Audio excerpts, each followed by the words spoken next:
Assalamualaikum warahmatullahi wabarakatuh. Nama saya Putri Artanti Farinduri dari kelas 12 IPA 4. Di video kali ini saya akan mencoba menjelaskan tentang bab 2 mengenai peran Wali Songo di Indonesia. Wali Songo adalah 9 wali yang menjadi pelopor dan pengembangan Islam di tanah Jawa. Adapun 9 wali Songo tersebut adalah: yang pertama ada Sunan Gresik. Beliau adalah penyiar pertama Islam di Pulau Jawa, sehingga Sunan Gresik dianggap sebagai ayah dari Wali Songo. Yang kedua ada Sunan Ampel. Yang ketiga ada Sunan Bonang. Beliau ahli dalam ilmu kalam dan ilmu tauhid. Yang keempat ada Sunan Kalijaga. Kelima ada Sunan Giri. Yang keenam ada Sunan Derajat. Yang ketujuh ada Sunan Kudus. Beliau diberi julukan wali ilmi karena menguasai ilmu agama, terutama di bidang ilmu tafsir, ilmu usul fikih, ilmu tauhid, ilmu hadis, dan logika. Lalu yang kedelapan ada Sunan Muria. Yang kesembilan ada Sunan Gunung Jati. Selanjutnya adalah strategi dakwah para sunan. Sunan Ampel, Sunan Giri, Sunan Gresik, mereka fokus pada pendirian pesantren.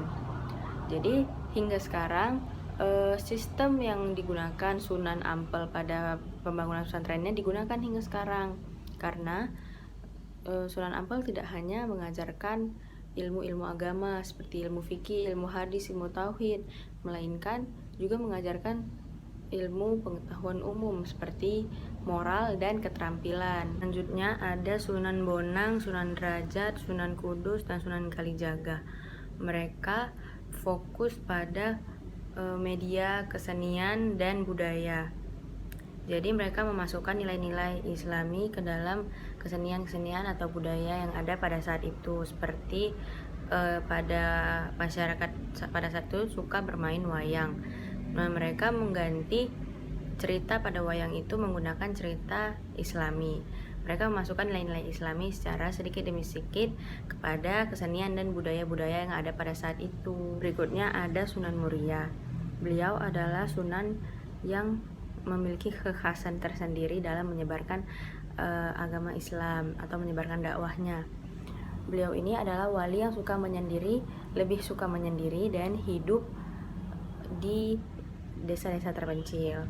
Jadi beliau menjadikan desa-desa terpencil sebagai medan dakwahnya. Berikutnya adalah Sunan Gunung Jati. Beliau memiliki strategi dakwah dengan memperkuat kedudukan politis sekaligus memperluas hubungan dengan tokoh-tokoh yang berpengaruh di Cirebon, di Banten, dan di Demak. Dalam menjalankan dakwahnya, para wali Songo nyaris tidak pernah bertengkar dengan masyarakat setempat, dikarenakan para wali Songo ini menggunakan unsur-unsur lama yang ada pada masyarakat setempat, lalu memasukkan nilai-nilai Islam ke dalam unsur-unsur tersebut, seperti bermain gamelan dengan menggunakan lagu-lagu Islami seperti itu. Jadi masyarakat setempat itu tidak merasa para wali Songo ini adalah sebuah ancaman. Sekian video dari saya mengenai bab 2. Apabila ada salah kata, saya mohon maaf. Pada Allah saya mohon ampun. Wabillahi taufiq wal hidayah. Wassalamualaikum warahmatullahi wabarakatuh.